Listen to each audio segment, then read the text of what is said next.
2024 is no more. It wasn't a bore like some years before. A bit of a chore, that's for sure. So what's in store behind the door? What can we look for? Indeed, senor. I've got hope galore for this new year.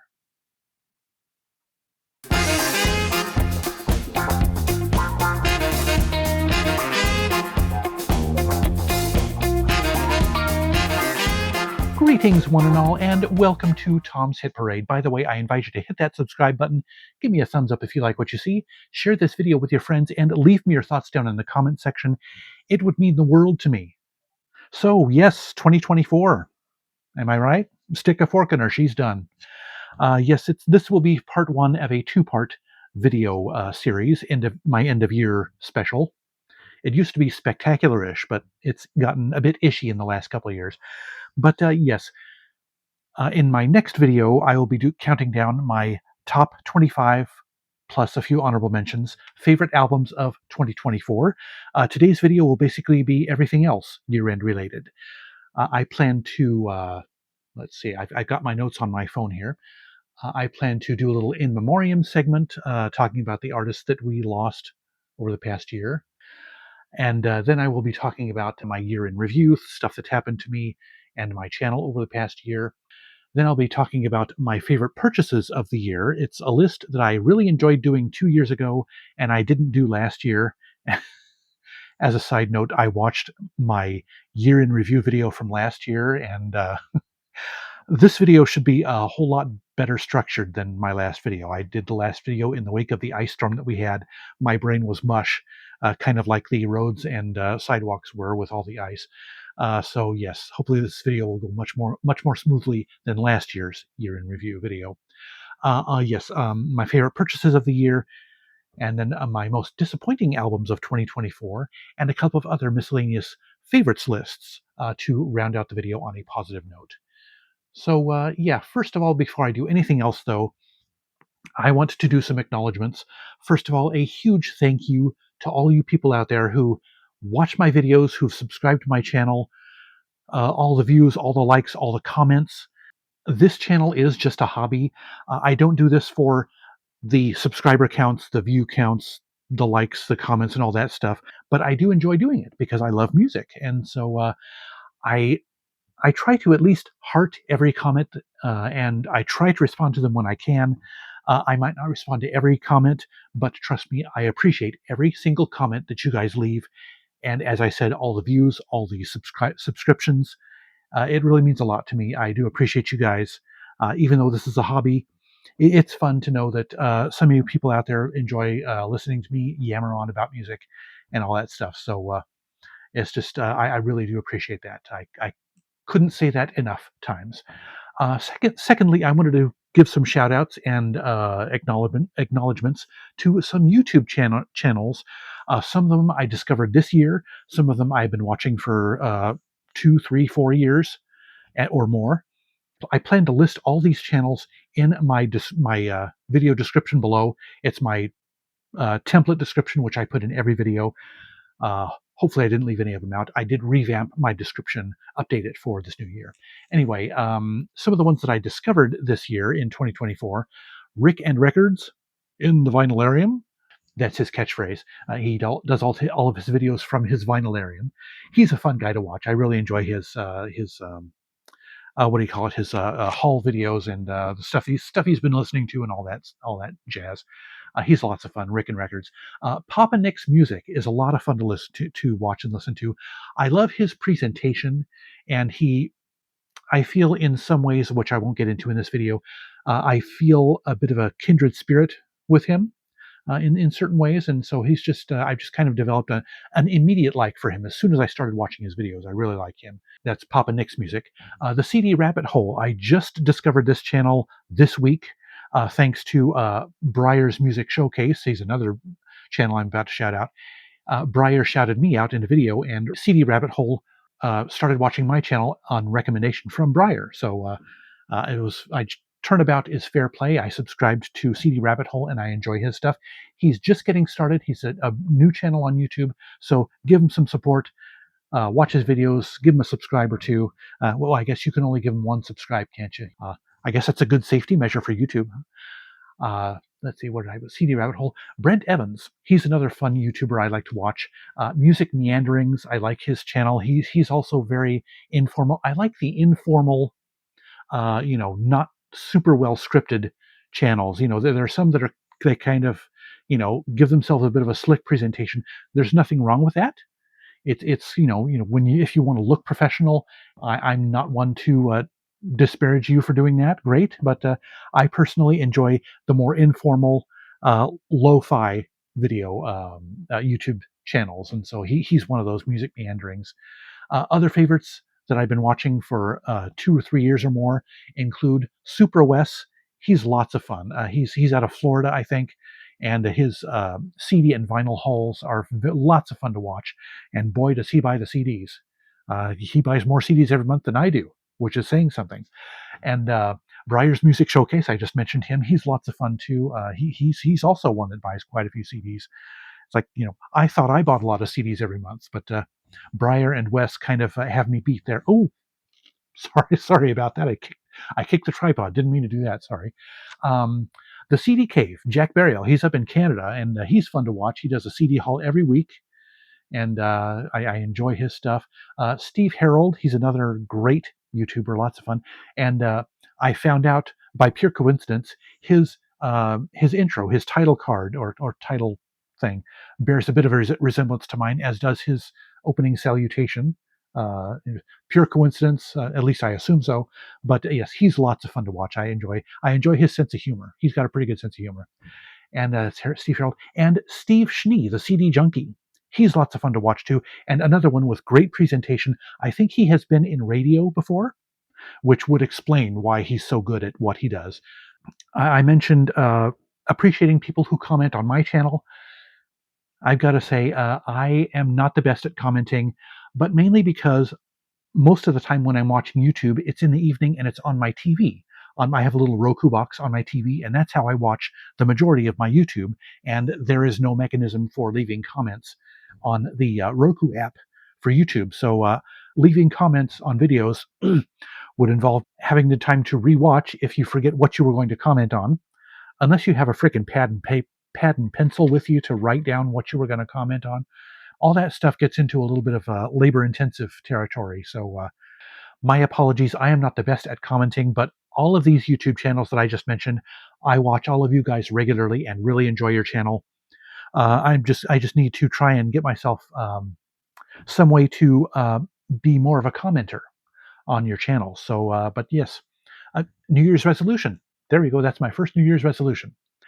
Anyway, so that's it for the acknowledgments. I just really wanted to, yes, thank you to my YouTube viewers, my active as well as passive YouTube community that enjoys my channel. I appreciate every one of you.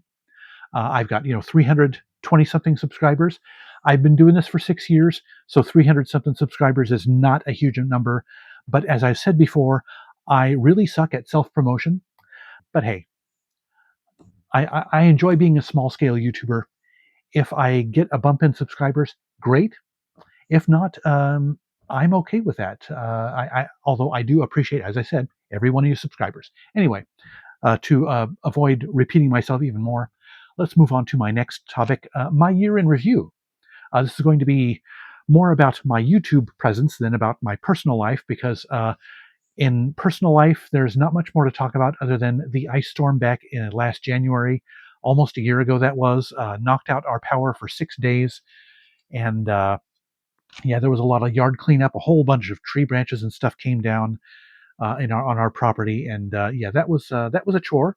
It took a month or so to mentally and emotionally recover from that. I mean, it gave us a good jump on our spring cleaning, I guess, for last year. So that's one good thing about it, I suppose. And yeah, my YouTubing never really recovered from that either, which I'll get into that in a minute. But the only other real big thing that happened in my personal life was kind of tangentially related to YouTube. Was I got a new computer back in August, my first new computer, personal computer, in 14 years. So it was a bit of an adjustment. I mean, every couple of years, my computer at work gets replaced by the IT department. But so I'm not a complete stranger to adapting to a new computer. But this was a bit of a change, and it was a lot of fun, or it was advantageous, I guess you'd say. Clearing out a bunch of junk that was on my old computer that I didn't go back to for probably at least 6, 7, 8 years. Stuff just taking up a bunch of space, and also with my new computer, I was able to revamp my video making process a bit. I finally ditched Adobe Premiere Elements. Not that I had any problems with it. It's just it wasn't able to do a whole lot that I wanted to do. I found, quite by accident, I found DaVinci Resolve, which I have been amazed at how wonderful it is to use, how versatile. And I have a feeling with these year-end videos, it's going to be make the process much, much easier. And it's free. I mean, come on. What could be better than an amazing video editing app than it also being free? So yeah, that's just kind of revamped my video process. In last spring, I was able to simplify my recording setup. I've got everything I need attached to the tripod, so all I have to do, and everything is battery powered. So all I have to do is set my tripod up where I want it, and basically I'm off to the races. Yeah, got a wireless mic, and the light and the whole thing is just all set up, and it's really great. Um, Despite that, though, 2024 was probably my lowest output year for YouTube. I only put out about 18 videos, a dozen and a half videos the entire year. I should have, I kind of expected that I would be getting back to more YouTubing, but maybe these year end videos will help me to re energize. I said that a couple of times over 2024, hoping that I would be rejuvenated then, so I cannot make any promises. But anyway, there were two major things that also helped contribute to keeping me off of YouTube.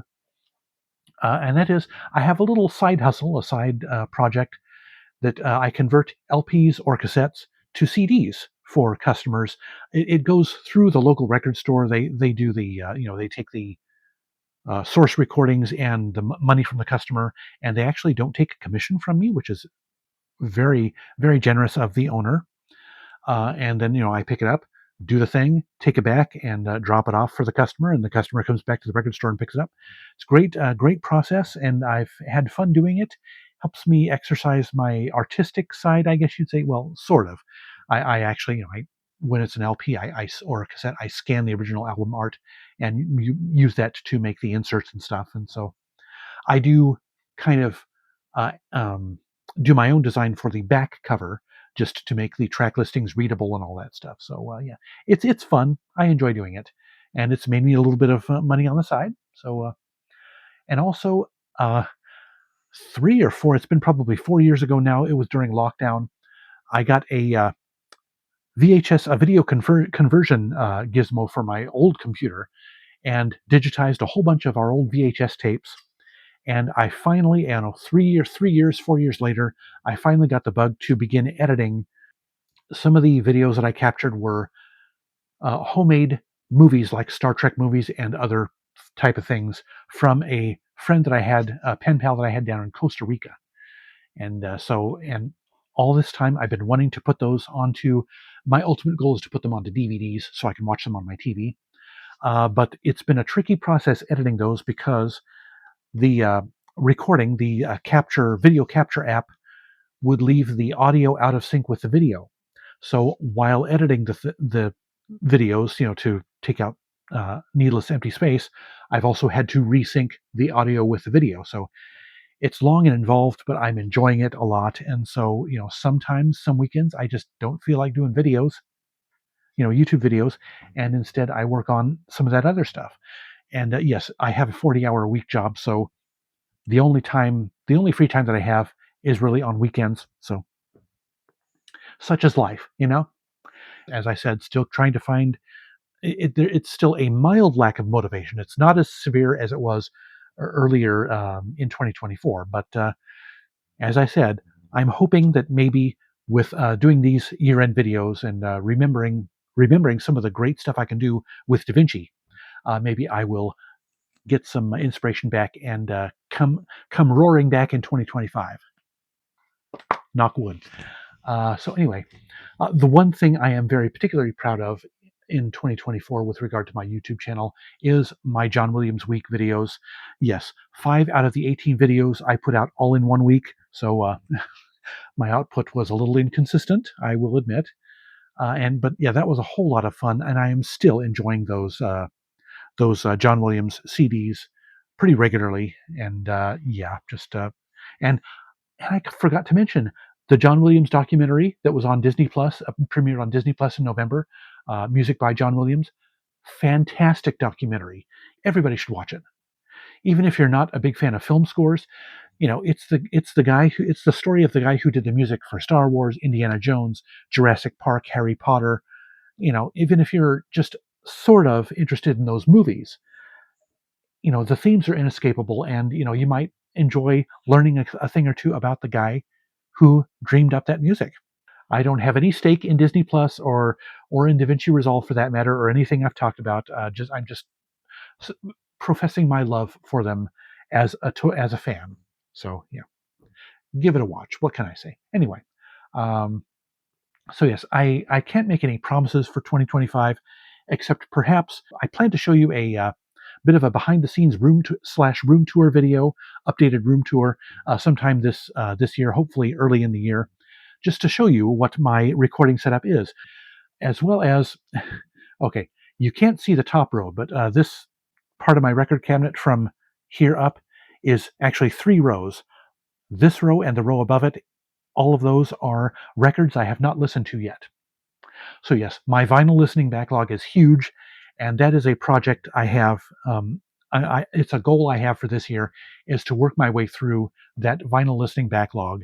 So hopefully that will result in a series of videos progressing through the year. The frequency of those videos, I don't know, once a month, twice a month, who knows? But I am hoping to maybe listen to one record every night. And that's one thing I don't do. Being a music lover, I actually don't listen to music in the evenings to unwind. I just, usually I watch YouTube or something else on television. So, maybe that's a new habit I should work myself into. I hear that listening to music in the evenings is much more relaxing than watching a screen. So, maybe a goal I should keep in mind for 2025. Another thing that just occurred to me a few days ago is the end of 2024 means that we are a quarter of the way through the 21st century, which that alone boggles my mind, but we'll set that aside for the moment. But I also decided, what better time than to do a ranked list of my 100 favorite albums of the last 25 years. Yes, my favorite albums of the 21st century so far. You should be able to look forward to that sometime in 2025, hopefully the first half of 2025. So I am really looking forward to getting into that. I have lists of that are actually on YouTube. My favorite albums of the 2010s and my favorite albums of the 2000s.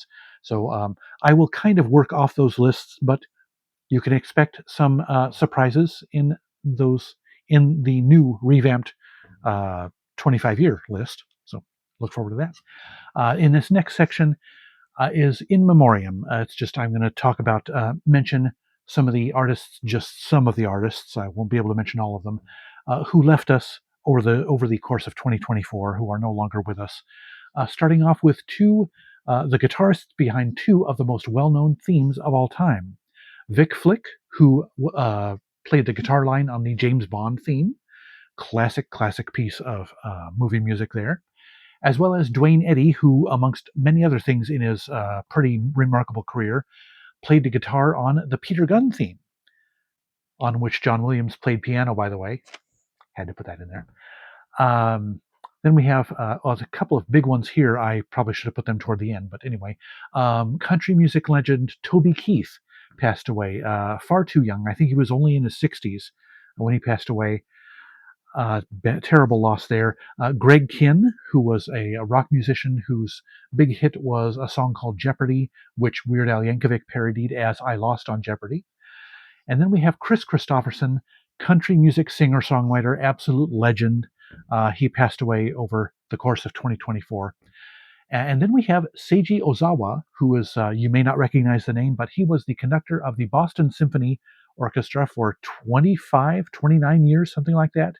And he actually was responsible for giving John Williams his appointment as a conductor of the Boston Pops Orchestra in the 80s. And I believe he also conducted the Toronto Symphony. I think it was some of the symphonies in Canada, I believe, as well as other orchestras around the country, around the world. Cissy Houston, who was the mother of Whitney Houston, but also a singer in her own right. Eric Carmen, who was, what was he, the lead singer of the Raspberries? I can't remember. I should have written that down. But yes, a legendary singer there. Dickie Betts of the Allman Brothers, as well as legendary producer Steve Albini, guitarist John Mayall, who worked with Eric Clapton, among many others.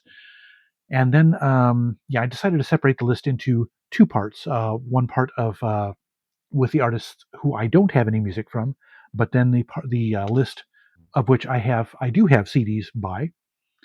First one is Mojo Nixon. He was, I guess, the genre that he operated in was called psychobilly, kind of a uh, blend of country and psychedelic pop rock stuff. But yeah, he did two albums with Skid Roper, a partner of his, and yes, lots of, and most of their songs were funny in nature, and they appeared on the Dr. Demento show and stuff. That's how I found out about Mojo Nixon. And then Tito Jackson of the Jackson 5 passed away this year. Very unfortunate loss there. And this is a great 2-for-1, by the way. And then we have Abdul Duke Fakir of the Four Tops. He was a founding member of the Four Tops, and I believe he is the one third from left. I believe that's him. But yeah, he was a legend of Motown. And then somebody who passed away far too young, Mandisa, gospel singer. I actually just picked up her Christmas album just about a month ago, and very nice. I am not into gospel music, but I decided I had to pick up her Christmas album. Very, very nice. Another one who left us way too young, Liam Payne from One Direction. Sad, a tragic, unfortunate, and uncalled for loss. Yes, he had some demons that he unfortunately lost the fight against. So yes. And then Clarence Frogman Henry, a blues and rhythm and blues singer. He did the song "Ain't Got No Home." That's a classic song of his. Lots of fun listening to him. Jazz musician David Sanborn. He was not very old. I think he was in his 60s as well. So yes, terrible loss here. I really discovered David Sanborn through my sister's CD collection. This CD and one other were in her collection, and I bought a few more of his since then. So yeah, excellent smooth jazz saxophonist. And then we have singer and actor James Darren. He did a bunch of, he was kind of a teen idol back in the 50s and 60s, and starred in several TV series, including The Time Tunnel, which was a sci-fi series back in the 60s. And one of his last acting roles was as Vic Fontaine, a holographic Rat Pack lounge singer on Star Trek Deep Space Nine, which was lots of fun. And he put out this album and one other after he kind of had this resurgence in fame from Star Trek Deep Space Nine. So really, really enjoyed his stuff. Great singer. And another loss we suffered this year was Sergio Mendes, an excellent Brazilian musician from the 60s. Kind of got his start alongside Herb Alpert. They were kind of co musicians on the same label, A&M Records. So yeah, lots of great Brazilian music. And finally, one of the biggest losses in 2024 was legendary producer and musician Quincy Jones. Yes, responsible for so much, so much great music. I mean, this is a 4 CD box set, which only begins. It just scratches the surface of what he accomplished over the years. I will give you a chance to pause the video if you want, and just to see the wealth of stuff that he left us with. the unbelievable musical legacy left to us by Quincy Jones. So yes, another unfortunate loss in the world of music in 2024. And then before we leave the downbeat bummer stuff behind, I want to go over a quick list of 5 items not ranked. These are my most disappointing albums of 2024. I don't do worst of the year lists or really, downright negative things like that. This was stuff that I was looking forward to over the course of the year, and unfortunately did not meet my expectations in one way or another. The first one on the list is kind of the odd one out because I actually did not listen to the album, and that is because it was not released on physical format. That is why I am disappointed in it. I loved her first album, Mickey Guyton, a great country singer, uh, African American woman of color. She put out a great album a couple of years ago, her debut album, and I was looking forward to her new album, House on Fire. Waited until it was on. I saw it as soon as it was on the release list. I had it, written down on my calendar. Go to the record store to special order it, and they don't see a listing for it. And I find out later that that's because it was only released digitally. No CD release, no vinyl release, and I am extraordinarily disappointed in that. So, uh, and if you know if you don't know me, I don't like to listen to albums if I cannot buy them. If I can't buy them on physical format, either CD or LP, I'm not going to bother with it because I like to own the album, a copy of the album in my collection. So that is the reason that Mickey Guyton is on this list.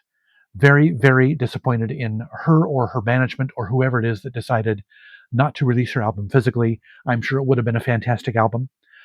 Maybe one of these days I will decide to listen to it, but it's just going to be, I think it's just going to be too disappointing knowing that I cannot buy it physically. So that's why you're on this list this year, Mickey Guyton. You might have been on my favorite albums of the year list if you'd put it out on CD. Anyway, moving on to the ones that I actually did purchase, and unfortunately, they just did not grow on me, and I ended up releasing them into the wilds of local stores' used sections. The Black Keys, Ohio Players. Yeah, I heard a couple of songs on the radio and thought, okay, this is an album I'm really going to enjoy. Listened to it 4 or 5 times, and it just didn't. It just kind of stalled on me. I don't know why, and I've wanted to I've wanted to try out the Black Keys on several occasions over the years. I tried one of their albums years before. For some reason, just was not able to get into it. So I don't know. I don't know what it is. It's you really can't. When it comes right down to it, you really can't control which artists you like, which artists you don't like, which ones speak to you, which ones just fall flat. Unfortunately, the Black Keys have fallen flat. Maybe one day in the future, their time will come for me, but it wasn't this year. Next one on the list was Justin Timberlake, Everything I Thought It Was. Yeah, I listened to it a couple of times. Thought I was going to enjoy his return after several years out of the picture. And yes, even the song on which he reunited with the other members of NSYNC. Yeah, just nothing that really grabbed me on that album. And speaking of just not grabbing me, Bon Jovi, their latest album, Forever. I liked it at first, but by like the third listen, I just realized it's just cookie cutter Bon Jovi. I just there just doesn't seem to have been anything. And yeah, I had bought, I think it was last year, 2023. I had picked up, I kind of got into this thing. I get into this thing every once in a while where I get an artist's or band's entire catalog, and eventually, it's been the case with several of them. After a year or so, I'm kind of over it, and I scale back to my favorite albums and just ditch the rest. That was the case with Bon Jovi. It just kind of there's just been nothing really new and inspirational, that really ignites, anything new that really ignites the Bon Jovi spark. That's the word I was looking for. That has shown up from time to time in their catalog. So, yeah. And the last one, and this is the one on this list that I actually still own, but I haven't quite gotten rid of it yet because I'm still holding out hope that it will grow on me as 2025 goes on. The Tortured Poets Department by Taylor Swift. Yeah, the songs really just sound kind of samey to me, and I really enjoy several of her previous albums. Lover and Folklore and 1989 are three standouts for me. This one just seemed kind of samey, and I wasn't really won over all that much by Midnight's either. I think I like Midnight's a little bit better, but yeah, as I said, I'm holding on to it and holding on to hope that maybe I will eventually grow to appreciate it more than I do right now. But for right now, it is one of my list of my five most disappointing albums of 2024. Remember, these are not bad albums. I was just disappointed in them. So, and now let's go on to a very quick list of three items. These are my favorite album covers of 2024. I think album art made a bit of a resurgence this year. Last year it was pretty disappointing. I don't think I even made a list of favorite album covers last year, but there were some very, very nice ones. So let me go over the three in my list from least favorite to most favorite. First of all is Paradise State of Mind by Foster the People.